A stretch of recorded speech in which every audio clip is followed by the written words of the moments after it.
Auburn football's first spring under Hugh Freeze is going to be very interesting.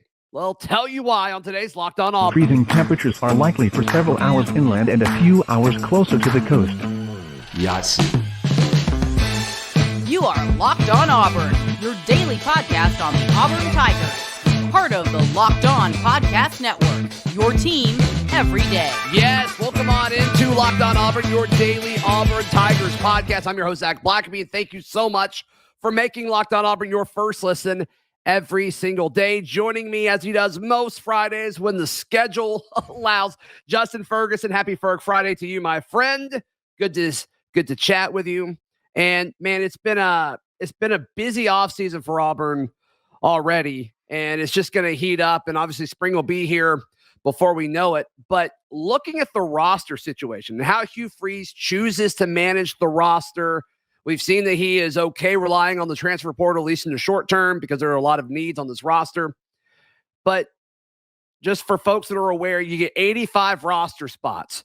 Going into the spring, Ferg, it looks like Hugh Freeze and the Tigers are at 78, so short a little bit.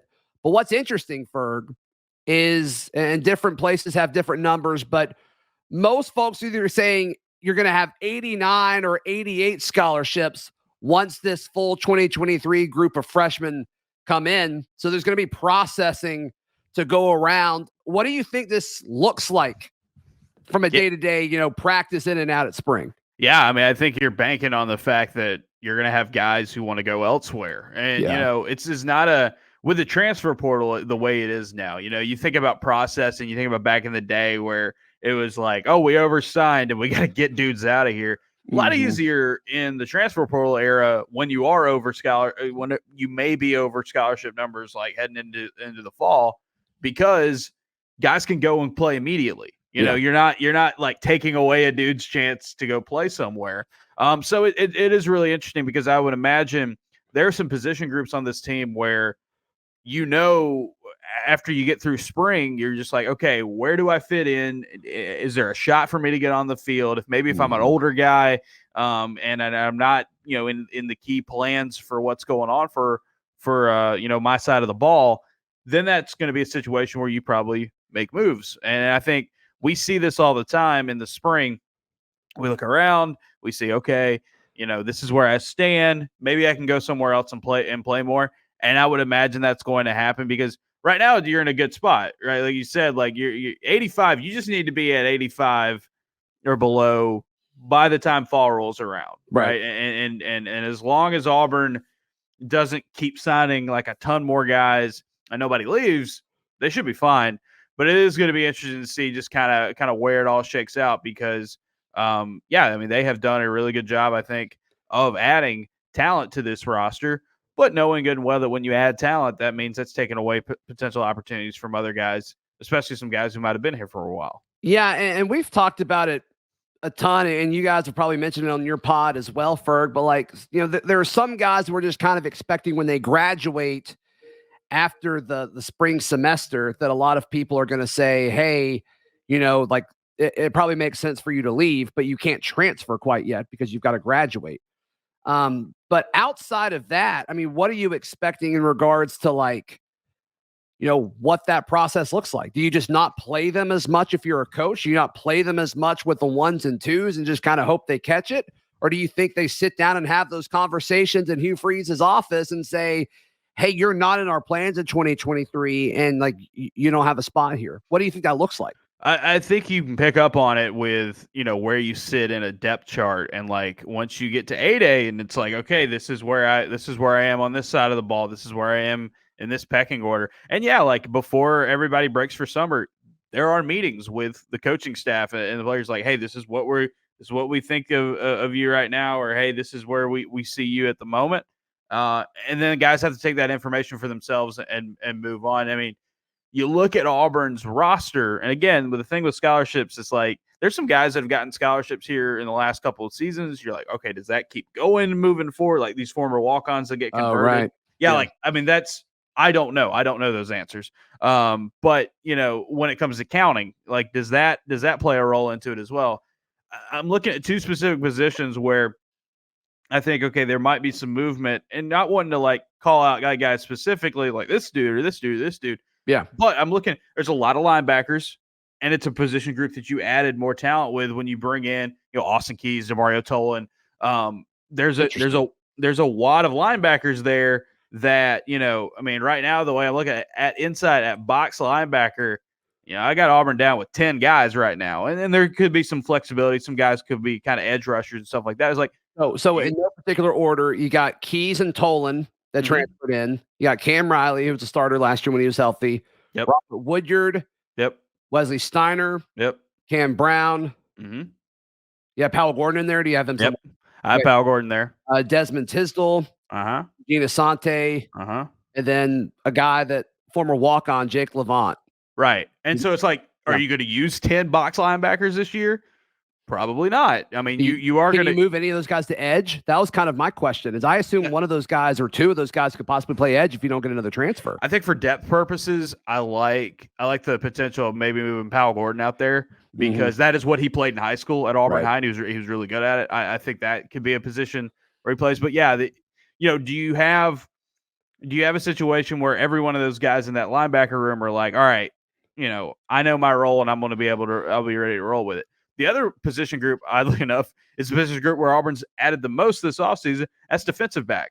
Like, I'm a big believer in, you need as many DBs as you can get. Auburn's got 19 right now, right? And that is like, even if you play, even if you're going nickel package, dime package, if you're rotating a lot, you're trying to be deep, like 19 is still a ton of defensive backs to try to deal with. So, when you bring in so many freshmen into that room, those older guys in that room, it's like, okay, where do they stand? Where do they sit in with that group? So those are just two position groups where it's like there's just so much depth there that those are two position groups to me where you can be like, all right, if guys look around and say, you know what, I'm better off elsewhere, or I'm gonna go into the portal and try to find if I can get some more playing time somewhere else, you could be completely fine. That's where I think things could get a little bit more balanced with Auburn because they're still going to try to, they could still use another edge rusher. They could still use some help on the line of scrimmage. They could still use, help at a wide receiver, quarterback, obviously.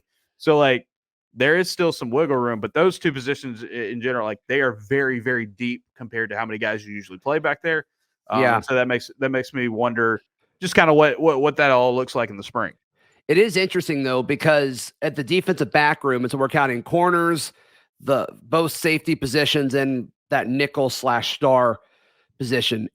There, so many of these guys are like freshman newcomers, and a lot of them aren't going to be on campus this spring. So, like, you have 13 scholarship players on the spring roster, and then it jumps up to, you said 19, 18 or 19? Yeah.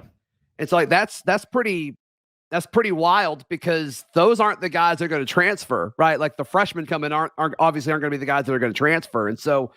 I mean, you look at some potential names that, I'm not projecting as starters this year that I think are really talented that'll be here in the spring. Like, these are the guys that I've got DJ James, Pritchett, Simpson, Kaufman, and Scott as the starters, right? And so the guys that aren't starting that are scholarship players in spring, JD Rim, Austin Osbury, Marquise Gilbert, Craig McDonald, Zion Puckett, Caleb Wooden, Caden Bridges, like, those are players. Like, some of those guys are really, really good. And you want to keep those dudes. You do, but also you can't blame them if they're like, you know what? No, because you've got Kay and Lee coming behind me, and, like, you're not going to, like, put him on the bench next year either. And so, maybe they feel like they can get more playing time somewhere else. Like, that to me is concerning. Like, I don't know what you do because they're bringing in so many freshmen defensive backs that are going to be able to play pretty early. Yeah, and again, like, you take as many DBs as you can get, but like, is everybody going to be okay with that? Right? It's just natural, especially when you go through spring ball. So yeah, I think there's going to be a lot of figuring out. Like, we don't know what the depth chart's going to look like. We don't know who is going to be so where, because this is a brand new staff. Right. What does that look like at the end of the spring when guys look around and maybe say, you know what? I have a better shot at playing time somewhere else, or hey, I'm about to graduate. I know I can immediately go pop somewhere else. Those are all questions that need to be answered. And the good news for Auburn, though, is that they're not they're not having to like run off a bunch of people or anything like that. They're still in a pretty good spot. They are. They certainly are. Justin Ferguson, our guest. All right, how many guys should we expect to leave after spring? We'll touch on that in just a moment right here on Locked On Auburn. Today's show brought to you by the number one sports book in America. Yes, this is our new sports betting partner for Locked On.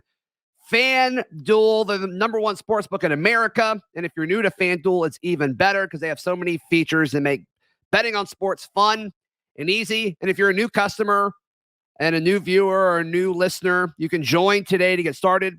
$150 in free bets guaranteed when you place your first $5 bet. All you have to do is sign up at FanDuel.com/LockedOn.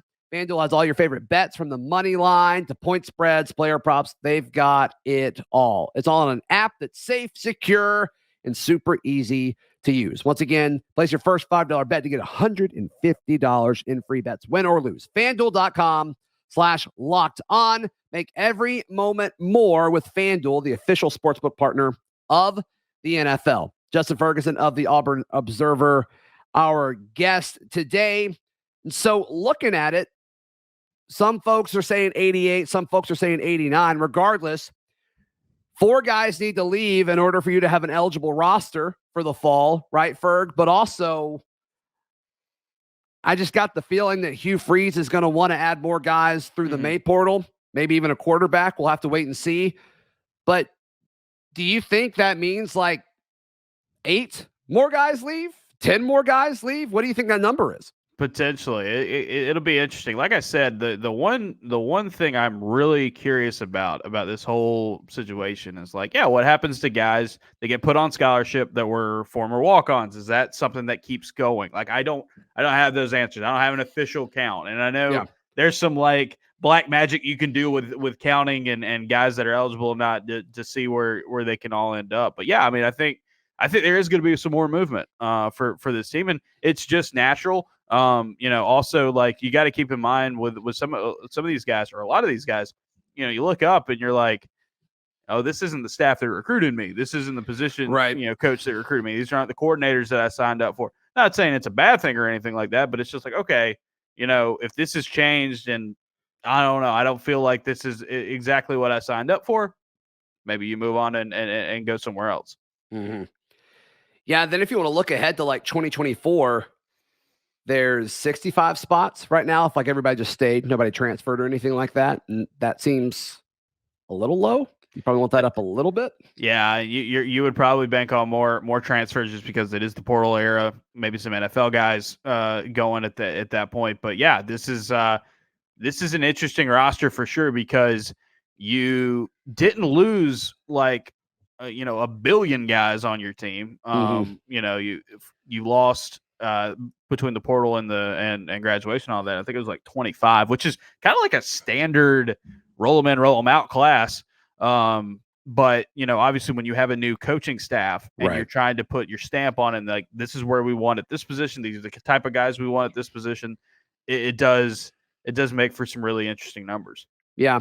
And also, like, is the NCAA going to roll that new rule that they kind of only put in place for 2 seasons, which seems that should be a permanent rule. Yeah, that should be a permanent rule of like. Yeah, I don't think it should matter how many people you bring in. It should be how many people you have. Like, it should be 85. As long as they're not over. Yeah. I do agree there. And there's been talking in the past about even getting rid of the 85 count and just being like, hey, we should be able to get as many scholarship guys as we can afford, basically. And it's a rich getting richer type of situation for sure. But like, I mean, that's one of those things where that's interesting. Is the biggest thing against that from like a logistics standpoint Title IX? I think Title IX will play a part, and then just like schools that aren't as but the NCAA financially well off. Yeah, the NCAA doesn't care about them anyway. True. It's the big conferences that are pushed, like, and it goes beyond just like it goes beyond football. I mean, like, there's a really big push among the SEC to make baseball a full scholarship sport. Right. And it's like, okay, if you do that, you're going to have to counter with scholarship sports on the women's side to jump, and that can definitely happen. There are a number of women's sports you could easily add. Totally. You're right. I was at LSU last week.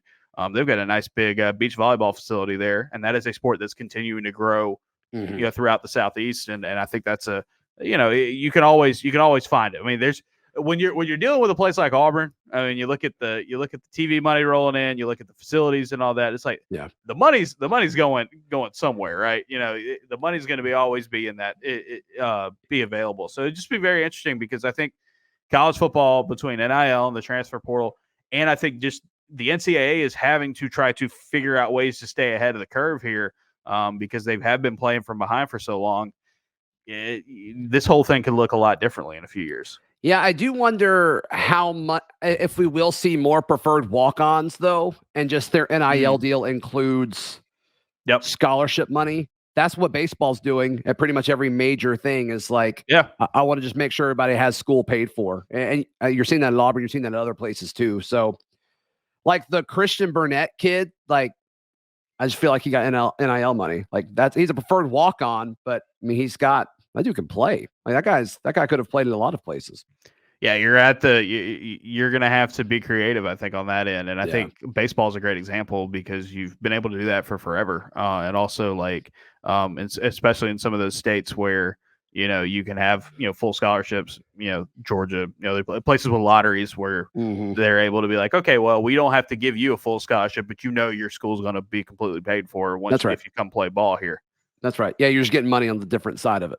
And you may have to make the payment yourself type of thing. But Ferg, I'm seeing different people kind of have different projections about the starting defensive line. I want to kind of go position by position with you and see who you're guessing. Give me a way too early prediction for that. Today's Locked On Auburn brought to you by our friends at Alumni Hall, and also online at alumnihall.com. If you need to buy Auburn gear, swag, memorabilia, drinkware, it doesn't matter what it is, they have it, and it's all officially licensed, so you don't have to worry about it being, the wrong shade of orange, the wrong shade of blue. Is that Aubie or some other weird-looking tiger? You don't have to worry about any of that, because Alumni Hall, they've got all of your stuff officially licensed, and it's legit. It's great. High quality, and the customer service is great. There's always friendly folks working at the in-store places in Auburn, Opelika, and in Huntsville, but also at alumnihall.com. It's where I choose to buy all of my Auburn swag. It's where you should buy all of your Auburn swag as well. Once again, Alumni Hall, physical locations in Opelika, it's in Tigertown. In Auburn, it's off of College Street in Huntsville.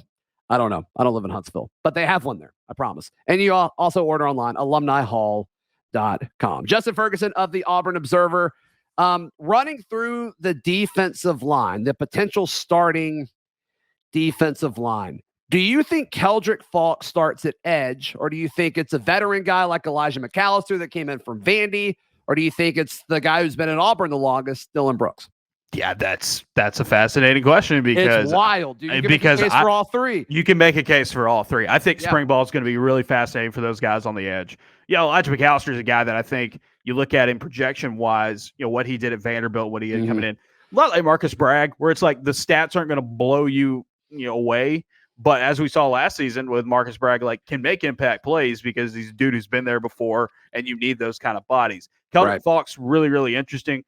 The thing with Falk that I'm curious about, he got his 5th star from Rivals this week. He's an awesome player. Obviously, big time pickup for Auburn to get him. You got to keep in mind with him is that he's coming from a really small school at Highland Home. Go Flying Squadron. And it's like that's a big jump to go from there into the SEC. Like, I mean, Dylan Brooks is a skinnier guy, but like Dylan Brooks coming from Handley, which is bigger step. That's a big transition to make, because you can be awesome in high school, and then you're going in and having to play dudes that you're having to pass rush against offensive tackles are going to be playing in the NFL soon. Like that's a big jump to make. So it's very, very fascinating to see where that edge rusher position goes. Because like you can make a case for all three. And like, if you get into the May window and there's a guy with, a decent track record, and, that say an Eku Leota comes into the portal for you or somebody like that, you could definitely see Auburn being like, yep, we got him. Like, we got to go get this guy. So that would be another spot. I do think edge rusher is a position where Auburn really, really needs, to, do a really good job in the spring, but also I think they can add more. Yeah, I think they need one more. Yeah. I you feel feel a lot like better with one more. You could, yeah, and again, if you could snap your fingers and get an Leota back or somebody of that, kind of caliber, you'd be good. But yeah, I'm very curious because I mean, Dylan Brooks has got so much potential. Obviously, you've got a guy in Elijah McAllister who you brought in for a reason, and then a guy in Keldrick Falk who is one of the best recruits you've signed over the last, not just this cycle, but the last few cycles at that defensive line edge rusher position. And you want to be able to turn that guy loose. Then looking at like the traditional defensive lineman, whether it's your nose, whether it's your 3 technique or your strong side defensive end, Marcus Harris is a starter. Feel good about that. That's about it, right? Like the battle between Justin Rogers and Jayson Jones, I think, is going to be very, very interesting. I think both players will benefit from that battle. I think both will play, but I think one will play more, obviously. And then, the guys coming in, like, is Lawrence Johnson slotted in that same role? Is he a 3 technique? Yeah. Do they put Jeffrey Mba or, Mosiah Nasili-Kite? Do they put him at like strong side defensive end? Do they put him as Marcus Harris's backup? Those are big dudes. They're big boys, space eaters. The fact that Auburn got 3 transfer portal guys that are all 300 plus pounds, kind of shows you where the direction might be going with that group. And if you look at Ron Robertson's track record, I mean, I go back to Dave Aranda's defenses at LSU. What they did is they get a big 330 pound guy over the center and just say, hey, just destroy this person, and then that just creates so much because you do so much when you're moving and you're disguising pressures and you're doing stuff like creepers and stuff like that. Right. Having a big dude at the point of attack is that you mentioned Jeffrey Mba. I'm really interested in Jeffrey Mba this year because I think towards the end of last season when he was playing a little bit more, it was really starting to kind of click for him. Yeah. But then Auburn goes and gets these guys in the transfer portal. Like, what does that look like? Kind of where does that off? Number 1 JUCO player in the country, a cycle ago, very athletic, very big. I think could be very disruptive. I like the potential of him and Marcus Harris and a big guy, whether it is a Justin Rogers or a Jayson Jones or any of these other guys, like just coming in and just turning it loose. We'll make one more point though. Yeah. Starting defensive line. I get it. Starters are important. We all look at starters and it's great. However, I would have to imagine that you're going to see much more defensive line rotation for Auburn than you have in the last 2 seasons. That was the most of the baffling things of the Harsin era. One of the most baffling things to me was the fact that they did not rotate up front either year. Right. And they didn't really do it until, Cadillac took over in November. So yeah, I mean, they've got depth there, especially in the interior positions. You got some young guys that they're wanting to break in as well. So yeah, like, we can say, hey, Justin Rogers or Jayson Jones or any of these other transfers could be starters, but I think they're going to need all of them. I think they're going to use all of them, which is a good sign because that's, not doing that is a death sentence in the SEC, but, that guy's not there anymore. Yeah. Sunday mornings during the season, we post all of the like PFF grades on Auburn Daily. And there would be times where we put the defensive one out and it'd be like 18 or 19 players that played. And it's like, that's not enough. Yeah. You would look at the defensive line and be like, Auburn played 5. Like they play 5 or 6 against Ole Miss. They're all getting like 70 snaps. It's like, what are you doing? Yeah. Don't play 300-pound guys for 70 snaps, please. That's just not a good idea. Just not a good idea. And you go back to, everybody loves, and they should, the defensive lines in the Rodney Garner era, the Derek Halls and, Marlon Davidsons, and you go even further back behind that.